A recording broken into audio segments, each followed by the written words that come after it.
Hello, it is me, the Political Kid, and today we're going to be talking about a topic that you guys voted for, the political history of Texas within the United States, and how its very front runner of Republicans could very well switch within new primary elections of Ken Paxton and James Talarico, and how that could affect Texas politically and the United States federally.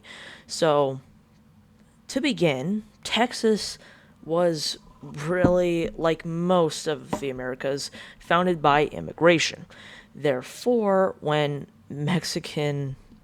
uh, like Mexicans within Texas were fighting against the Texan independence, like they didn't have enough people because there's a lot of migrants from the United States, so they could gain new land since there were just so many immigrants coming from Europe that many decided to just keep going west, which is one of the major things that kept the United States alive and why the United States just exists in the first place. So, they gained their independence due to the fact there was way more Texans and the Mexicans were very disorganized and having a lot of corruption and just more internal issues within the Mexican just heartland, Mexico City, and all that. Therefore, they gained their independence. And although many Texans today do want to boast about their 10 years of independence, let's be honest, those 10 years were mostly just fighting off against the Mexican armies and trying to petition the United States federal government to join the United States as a new state. And although they were independent, again, most of those people within Texas were American immigrants. So, after 10 years and after a Mexican American War, Texas was now a state. Now, it was obviously dominated by the more Confederate Southern Democrats for pretty much a century, which, although does make it a little more reasonable that it's today it'd be considered more conservative, within the mid 1900s that was not for sure, due to the fact that many were moderates, due to the fact that Hispanics, Latinos, and those who were migrating west were in Texas. There wasn't as much of a white dominated state. I mean, to be fair, it was still very dominated by white men. However, it wasn't as dominated as, say, Alabama, or not Alabama, but those with more direct ties to the former Confederacy.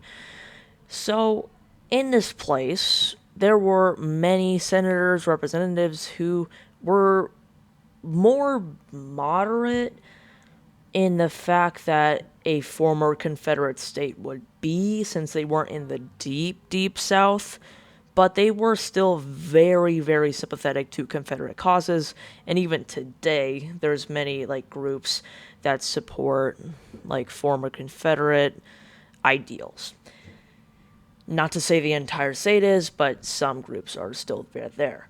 And now that we move away from that, in the mid 1900s, due to the fact there was many jobs in Texas for making ships and producing materials to fight the Second World War, there are new immigrants, and the Democratic Party, which had again dominated Texas for pretty much 100 years, now became a little bit more moderate, with those more liberal figures like LBJ, who would later become the vice president and then later president, would dominate Texas politics. Now, this is where the point of divergence kind of is. And although many liberal Democrats were in Texas during this time, many in Texas were still very conservative, and therefore, when the party switch was starting to happen and Republicans were becoming more conservative and focusing on the South and more rural areas, the Democrats were focusing on more urban areas. This, if you could see what's happening, would cause Republicans to dominate in these elections. And the last time that Democrats did win the state of Texas was Jimmy Carter, a Southerner, a moderate Southern Democrat, and he barely won Texas at all. So this is officially after 1976, where Texas can be leaning right and leaning Republican to very embedded within the Republican style of how to keep their dominance in American politics. So, obviously, how could this change? The Republican Party is becoming more conservative than the Democratic Party, especially from 1976, is increasingly becoming more liberal. So, how could this potentially become a Blexus, a blue Texas, which is what Democratic operatives within the DNC wanted for decades? Figures like AOC and again those within the DNC has stated for years that there's more Hispanics and more African Americans that are integrating into Texas society, and therefore the white suburban like Republican class is diminishing. Therefore, there should be more leeway for a possible blue Texas to rise. However, in 2024, this all kind of shifted the momentum when Trump gained so much with Hispanic men and African American men that the that Texas went far to the right and has kind of stayed in that position. However, with the recent unpopularity of Donald Trump and the fact that they have the Democratic Party within Texas nominated State Senator James Tallarico, there's been more opportunity for Democrats to say, hey, we could turn Texas blue potentially. And the fact that the Republicans nominated a even though if you do like Ken Paxton, most could agree he's unpopular and he's had a lot of scandals. And when Trump gave the endorsement to Ken Paxton, he gained a lot of momentum and was able to beat the incumbent Senator John Cornyn. Therefore, this should be an easy win for Democrats, right? Well, in fact, people don't really know about midterms.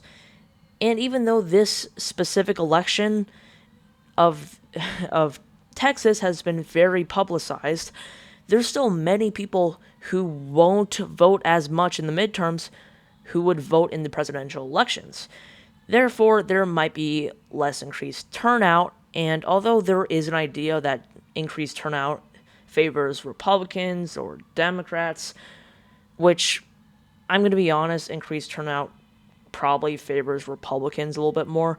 But although Texas is a very red leaning state, it still has some potential to turn blue. Is this a situation that could keep going? No, absolutely not. Texas could turn very red in 2028, and the Ted Cruz seat in the Senate could turn even further to the right in 2030. Just because James Tallarico could win in this election, which is not a guarantee at all. It is very polarized, and the polls that do show James Tallarico to be ahead should also be noted that polls early on, especially within the early parts of the summer, do heavily favor Democrats. And although this is a very tired talking point, yes, as elections go on, people become more undecided about their choice, and there's a lot more people who say, hey, maybe Republicans aren't that bad. So, obviously, whoever you support in this Texas election, I don't really personally care who you support since, although I'm a moderate Republican, it's just good to know about what's happening in politics, and it's good to turn out to kind of show your opinions. So if you're somehow living in Texas, which I doubt most of you are, please vote. And in the US, if you live in the US, please vote in primaries. And to everybody else who's in the world that's not in the US, just vote. Because if you don't vote, that's more reason for people to kind of not give you the full information about everything. Because if the establishment and many people within the government knows that you're not actually going to vote, they're just going to do stuff that you probably won't like unless you vote. So that's it. I do hope you guys like this video. Although it's very interesting to talk about, Texas could go blue, it could not. But for the time being, it is safe to remember the history of Texas in politics and Texas in American history in general. So that's going to be it, guys. Comment below if you want me to do more of this, like, states, political history type of stuff, and I'll see you at the next one. Goodbye.